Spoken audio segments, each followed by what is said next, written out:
Hey folks, Joe Bongiovanni here from the Kettle Pond Institute for Debt-Free Money. Oh, my partner Pete Young and I have been trying all the time to deliver some more videos, and we've been unable to. And Pete's trying to now get the thing resolved with the call recorder people. And in the meantime, I decided I was just going to try to put this video out there. And the subject of this video is the reason for debt-free money and the significance of debt-free money and the importance, therefore, and therefrom, okay, of the bill that Congressman Dennis Kucinich has introduced in the Congress to institute a system of money that is debt-free at issuance, okay, paid directly into existence by the government as part of its ordinary government operations. But the really important thing is and the reason why this is really important today is because we're confounded. We're more or less paralyzed by the fact, and in our economy and in the economies of the various countries of the world that have all adopted the debt-based money system that we call fractional reserve banking, because we don't have anything else to call it. We don't need to call it anything else. We just call it the money and banking system that we have. But it is a system in which no money can come into existence except by issuing a debt.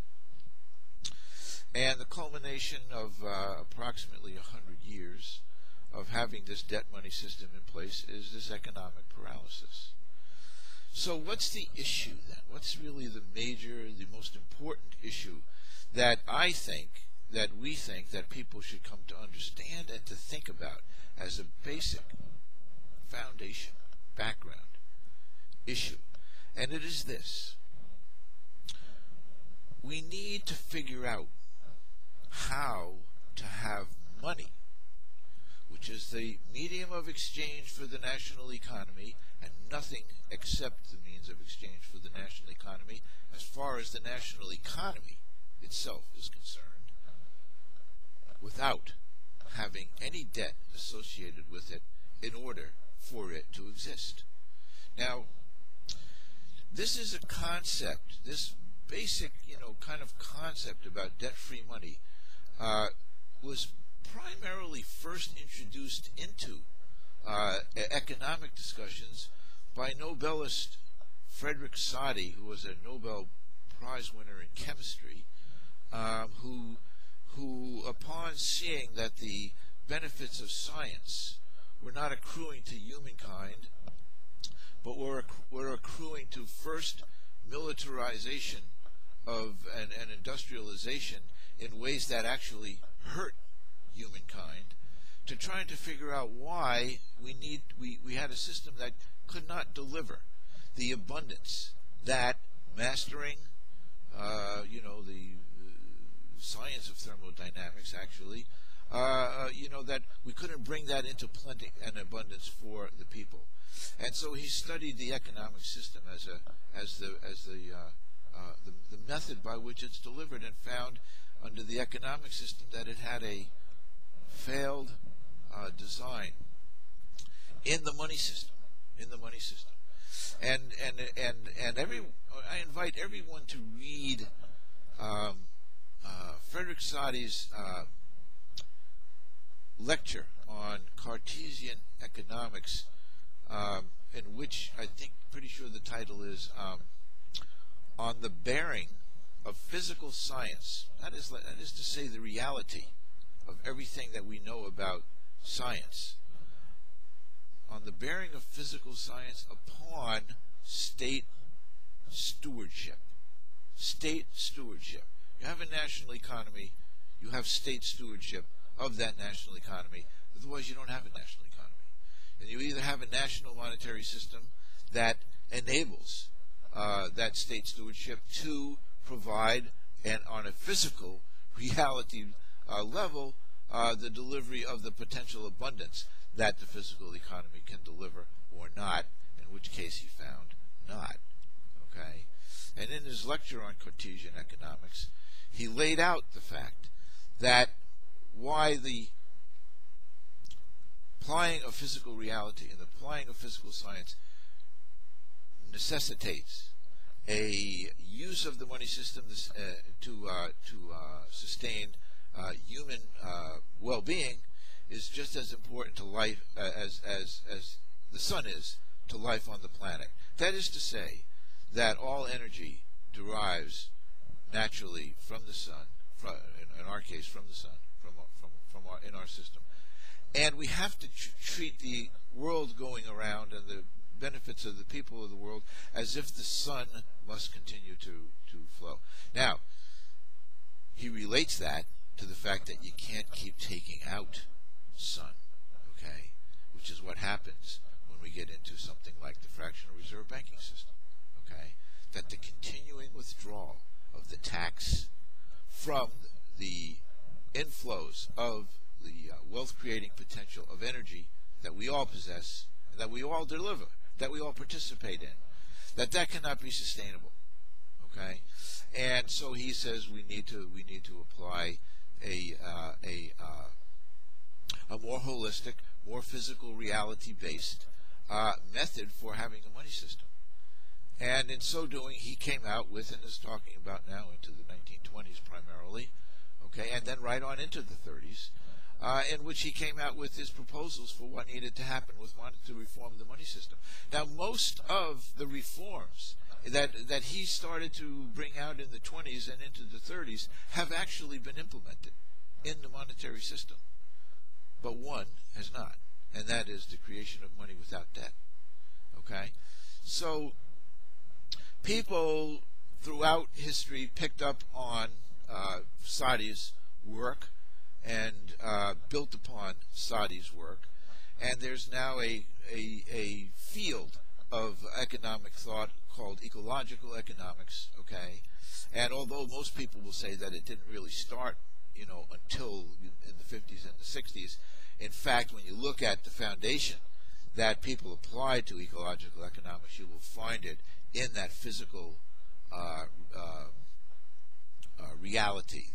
When I say that, the real physical reality of understanding the human system in relation to the planet that we're living on, and having a monetary system to deliver the potential from this planet, to the inhabitants of the planet, as we are these supposedly intelligent inhabitants of this planet. Now I want to turn this around. So I want to say there's a foundation issue there, and to me, you cannot avoid that foundation issue.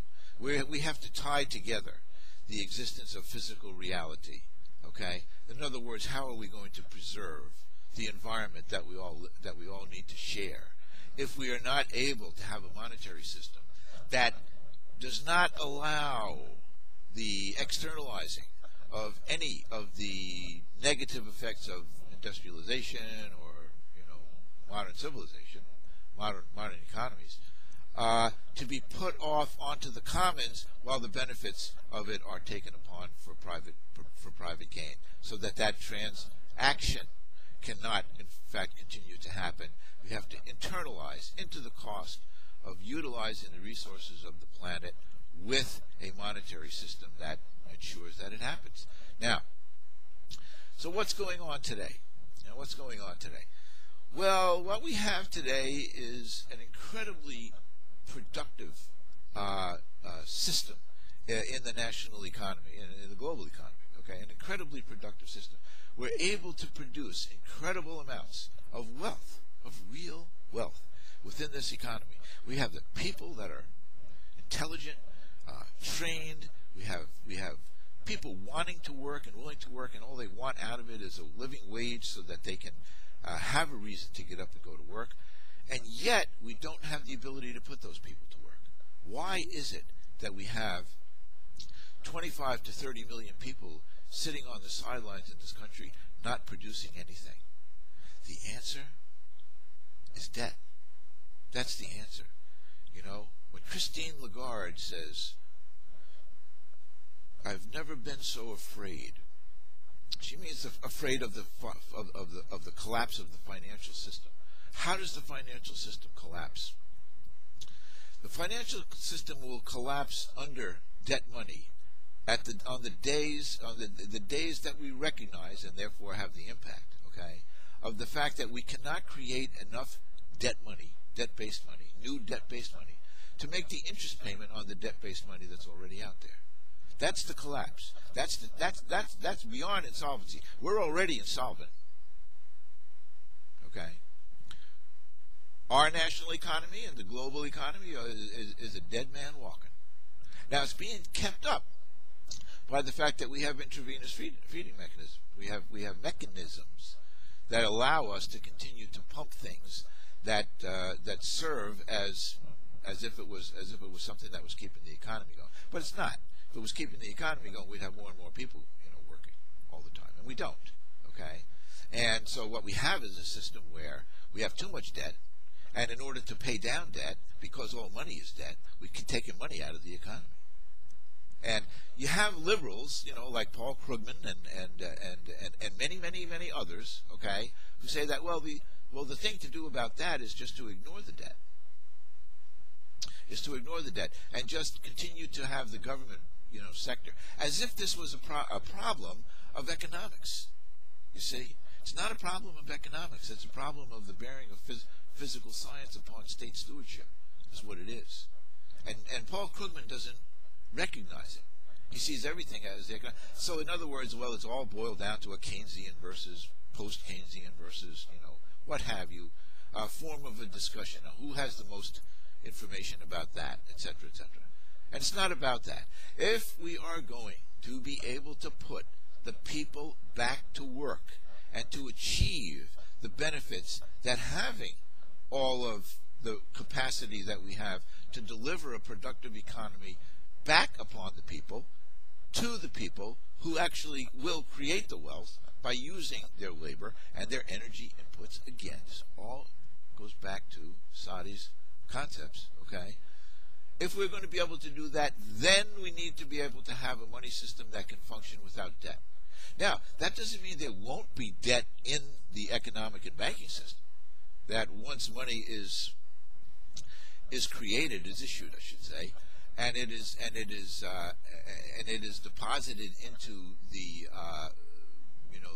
the system of banking that we have, that then there will be plenty of debt, Then anybody that wants to do the things that economists say that we do when we take out loans will persevere, and it will be inconsequential because we will have established a permanent, real money system. And you have to be able to understand the difference between the permanent, real money system and the false, what Sadi called the confidence trick of fractional reserve banking against against the real money system. And as soon as the people the people that think of themselves as progressives, and I'm going to throw a bunch of names out here because I keep watching the Young Turks, and the War Room, and Ed. Hey, Ed, it's the money system. If you can get the money system, you can get the people back to work. You're not going to do it with taxation, okay? You're not going to do it with, a renewed fiscal policy, Ed, okay? The answer is you have to understand the money system. You get the money system turned around and put it back in control of the people, okay? Then we'll have an economy that actually works for all of us. So the issue is debt-free money. No, that's one way to say it. The issue is how to create money and to have money that will enable the national economy to grow without having debt associated with it.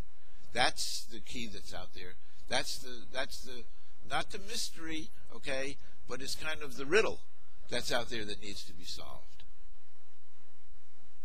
Thank you.